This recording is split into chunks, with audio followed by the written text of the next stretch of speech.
The moment of truth. Look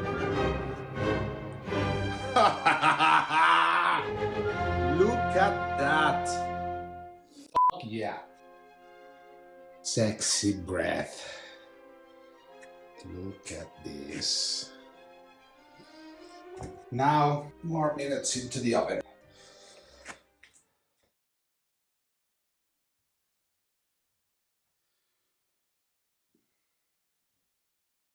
So why sourdough? So people go to therapy. I bake sourdough bread. That's my therapy. I started my sourdough journey 18 months ago when I made my first sourdough starter. Like any good therapy, it forced me to slow down, to be present, to trust the process. Some days your dough refuses to rise, just like some days you feel stuck. Other days, everything flows perfectly, and you create something beautiful. That's why I make this video. So instead of breaking bread like this, you can create something like this. Welcome to sourdough therapy. But before we can get to the deeply satisfying crack of a perfect crust, let's break down exactly what you need for your own sourdough journey. Like any good therapy session, we'll take this step by step, no rushing, no shortcuts, just you, your starter, and some good flour about to become something extraordinary. First up, let's talk about one thing every sourdough baker needs: a healthy, active starter. If you don't have one, you can create your own, as I did 18 months ago. It's very simple. You just add flour and water in equal parts. The following day, you take one part of starter and you add equal parts of flour and water. And you will repeat this until your sour starter... Carajo. And you will repeat this until your sourdough starter is alive and ready to use. I will leave a link in the description so you can make your own sourdough starter. Alright, let's get started with the heart of sourdough, the starter. Think of this as feeding your personal little ecosystem. Here's how I do it. First, you will need your starter. If it's been in the fridge, it's time to wake it up. I scoop out about 50 grams of my starter into a clean jar. Next, I feed it. For every 50 grams of starter, I add 150 grams of water, just room temperature or slightly warm. Stir it until the starter is well dissolved in the water. Now the flour. I use 150 grams of Manitoba flour, but you can use whatever flour you have on hand. Just make sure it's unbleached. Mix everything together until you have a nice thick batter. Cover your jar loosely. You want air to get in, but not too much dust or bugs. I use a rubber band around the jar to mark the level of the starter so I can see how much it grows. And now we wait. This is where patience comes into play. Let your starter sit at room temperature for about 4 to 12 hours. You'll know it's ready when it's bubbly and has at least double in size and smells pleasantly tangy. Now we're ready for our first real session, creating the dough. Like therapy, it starts with the right foundation. I live in Italy, so I'm very lucky we have a big variety of flours here. For this recipe, I'm using 500 grams of Manitoba flour. I like using this flour because it has a high level of protein. If you don't have this flour in your country, don't worry. Just use the flour with the highest protein you can find. Think of it as creating a safe space. The higher protein content, that's our support structure. For hydration, in this video, I went with 72%. That's 360 grams of water plus the 100 grams of starter. 11 grams of salt might seem small, but like those hard truths in therapy, it's essential for strength and balance. I mix the salt into the water and starter mixture until it's well dissolved. Now we add the flour. I pour all 500 grams into the liquid and start mixing. At first, it looks like a shaggy and uncooperative mess, but don't worry. Keep mixing until you get a rough dough. Observe how at this time there is not much gluten structure. Now comes our first moment of mindfulness, the autolysis. For 30 minutes, we step back. We let the dough find its own way. After 30 minutes, look at this dough. It radically changed by just letting it rest. Some people start the autolysis before adding the starter and the salt. I've tried doing it before and after, and honestly, I haven't seen much of a difference. Autolysis has some benefits. The flour absorbs water, which helps in developing the gluten network. This can make kneading easier as the dough becomes more extensible. During autolysis, enzymes in the flour begin to break down some of the starches into sugars and break down proteins into smaller peptides, which can improve both the flavor and the texture of the bread.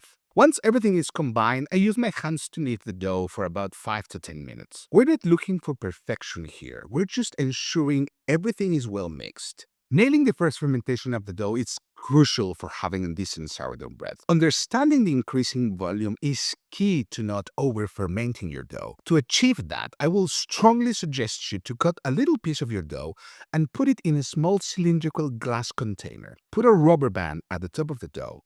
Doing this, you will be certain when your dough has nearly double in size. After kneading, you can see the difference in your dough. It's smoother and it's stopped being that sticky. It's time to move on to the next steps. Cover the dough and let it rest for about 30 minutes. Okay, our dough has rested, and now it's time to give it some structure. Think of it as building the character of your bread, much like how we work on ourselves. We're going to do a series of stretch and folds. Grab one side of the dough, stretch it up gently, and fold it over the center. I do this for all 4 sides of the dough. After folding, I let the dough rest for about 30 minutes. I repeat this process 3 to 4 times. Each stretch and fold is like a session. We check in, we work through the tough spots, we create structure. We're not forcing change. We are guiding it. Watch how the dough changes, from shaggy and resistant to smooth and cohesive. Now that we've given our dough some structure, it's time for the bulk rise. This is where transformation begins. Like in therapy, most of the real work happens in the quiet moments, when we're processing, when we're reflecting. I place the dough in my oven with just the light on. It's like creating a safe space, a controlled environment where change can happen naturally. The bulk rise, it's all about patience. It usually takes about 3 to 6 hours for the dough to double in size. If it's cooler, it might take a bit longer. If it's warmer, it could be quicker. But here's the truth about transformation. It doesn't follow a schedule. Just like healing, it happens at its own pace. That's why I just don't follow recipe timings blindly. Instead, I watch for signs of readiness. The bulk fermentation is influenced by a lot of factors: the temperature, the pressure, the humidity of your kitchen. So following the timings in all those recipes could lead you to an under or over fermented dough. That's why our little glass container comes into play. With this method, you will be sure of nailing your fermentation every freaking time. When the dough nearly doubles, it's ready for the next step. No guessing, no anxiety, just clarity. A big shout out to Hendrik from the YouTube channel The Bread Code for sharing this tip with the world. I've learned a lot from him. Go check him out. I'm sure you will find a lot of value in his content as well. All right. It's been a few hours and our dough has almost doubled in size. This is where we start bringing everything together. All the work, all the growth, starting to take its final form. I gently transferred the dough onto a lightly floured surface. Remember, we've worked hard to build this structure, so we want to be gentle. I fold the dough over itself from all sides, kind of like a wrapping a present. I do this by pulling the edges toward the center, creating a rough ball. In pre-shaping, we're not aiming for perfection. We're creating a foundation, like setting intentions in therapy. Gentle folds, building tension without stress. After folding, I flip the dough so the seams are on the bottom. With my hands around the dough, I apply gentle pressure while turning the dough in a circular motion. This creates tension on the surface, which is crucial for the final shape and rise. I let the dough rest for about 20 to 30 minutes. This resting period, or bench rest, allows the gluten to relax after being manipulated. It's time for the final shaping. This is where we truly define what our bread will be, much like we define ourselves through our choices. I sprinkle some flour on the dough and gently turn the dough over. Now, I'll shape it into a rectangle. I start by folding the bottom third of the dough up towards the center, then the top third down. After this folds, I roll the dough from the top edge down towards me, then closes the edges like a candy wrap. Now I place the dough seam side up into my well-floured banneton. This is where the dough will have its final proof. The flour helps prevent sticking, much like how we need to set boundaries to protect our own space in life. I cover it with a damp cloth to maintain humidity and let it proof.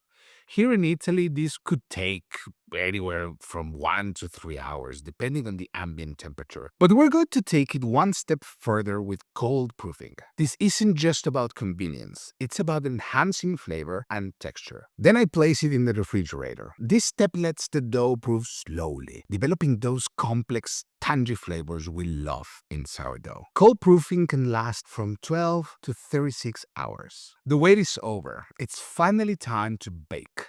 This is the moment where all our patience, care, and effort transform into something beautiful and tangible. I start by taking the dough out of the fridge by letting it sit at room temperature for some minutes. While it's warming up, I preheat my oven to 230 degrees Celsius or 446 degrees Fahrenheit, with my Dutch oven inside, of course. Once the oven is hot, I carefully remove the dough from the banneton onto the Dutch oven.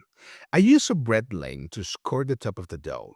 This score mark isn't just decoration. It's giving our bread a path forward, a way to expand and grow. I quickly spritz some water for extra steam, then cover it with the lid. This traps the moisture, mimicking a professional steam oven. Into the oven it goes. I bake it covered for about 20 minutes. There's something magical about this moment, the anticipation, the reveal, like a breakthrough in therapy. It takes your breath away. The moment of truth. Look